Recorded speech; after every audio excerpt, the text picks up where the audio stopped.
അനുമോൾക്ക് പോലും ഇത്ര ഷോകൾ കിട്ടിയില്ല. രേണുവിന് തിരക്കോട് തിരക്ക്. അനുമോൾക്ക് സംഭവിച്ചത് ഇത് വെളിപ്പെടുത്തി ശാരിക. ബിഗ് ബോസ് മലയാളം 7ാം സീസണിൽ മത്സരിച്ചവരാണ് രേണു, സുധിയും അനുമോളും. രണ്ടുപേരും ലൈംലൈറ്റിൽ ശ്രദ്ധാകേന്ദ്രമായവർ.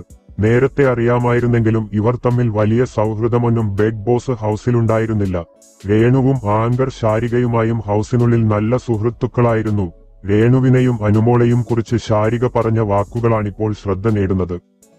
ബിഗ് ബോസ് മലയാളം 7ാം സീസണിലെ വിന്നറാണ് അനുമോൾ. എന്നാൽ രേണു സ്വന്തം ഇഷ്ടപ്രകാരം ഷോയിൽ നിന്ന് പുറത്തുപോയ ആളും. എന്നാൽ അനുമോളെ ഇപ്പോൾ പഴയതുപോലെ ലൈംലൈറ്റിൽ കാണുന്നില്ല. വിജയാരവങ്ങൾ ആദ്യത്തെ കുറച്ചു ദിവസങ്ങളിൽ അവസാനിച്ചു. എന്നാൽ രേണു കുറേക്കൂടി തന്ത്രപരമായി മുന്നോട്ടു പോയി. എപ്പോഴും തന്റെ കാര്യങ്ങൾ സോഷ്യൽ മീഡിയയിൽ സജീവ ചർച്ചയായി തുടരാൻ രേണു ശ്രമിച്ചു. ഉദ്ഘാടന പരിപാടികൾ ചെയ്യാനിഷ്ടപ്പെടുന്നയാളാണ് അനുമോളും. എന്നാൽ ഇന്ന് അനുമോളെക്കാളും കൂടുതൽ ജനശ്രദ്ധ ലഭിക്കുന്നത് രേണുവിന് തന്നെയാണ്. രേണുവിന് ഇപ്പോൾ ബഹ്റിനിൽ ഷോകൾ കിട്ടുന്നുണ്ട്. 3-4 ബഹ്റിൻ ഇവന്റുകളുണ്ട്. എനിക്ക് തോന്നുന്നത് അനുമോൾക്ക് പോലും അത്രയും ഷോകൾ കിട്ടിയിട്ടില്ല. അത്രയും ഷോകൾ ബിഗ് ബോസിന് ശേഷം രേണു, സുധിക്ക് കിട്ടി. അത് ബിഗ് ബോസ് പട്ടം കൊണ്ടല്ല, കഠിനാധ്വാനം കൊണ്ടാണ് എന്നാണ് ശാരിക പറഞ്ഞത്.